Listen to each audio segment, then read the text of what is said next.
C'est le dernier fort militaire en mer encore debout au nord de la France, entre Cherbourg et la Belgique, le petit Mont-Saint-Michel du Pas-de-Calais, comme l'appelle Jean-Yves Méraud, président des Amis du Fort d'Ambleteuse.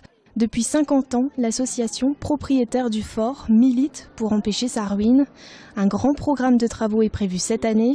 Le premier chantier, la cuvette qui s'est formée au pied du fort. Les assises vont être confortées sur les 70 mètres de longueur du rempart. Le rempart est affouillé par la mer pour une raison on peut appeler ça un vice de construction de Vauban, qui a construit le rempart sur l'argile.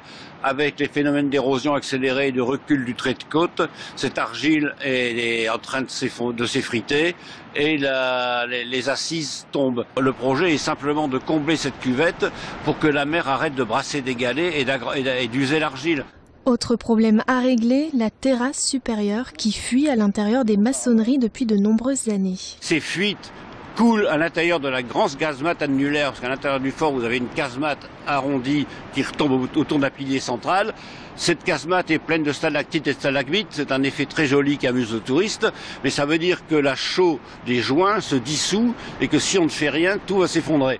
En plus de ces deux chantiers, l'association va refaire le pignon de l'écurie et le mur qui donne sur la baie de la Slack. En 10 ans, les Amis du Fort d'Ambleteuse auront dépensé en tout 400 000 € en travaux pour sauver ce monument phare de la Côte d'Opale. Des travaux d'envergure soutenus à 50% par l'État. Une souscription publique est lancée depuis l'été dernier sur le site de la Fondation du patrimoine pour que le fort reste encore et toujours debout.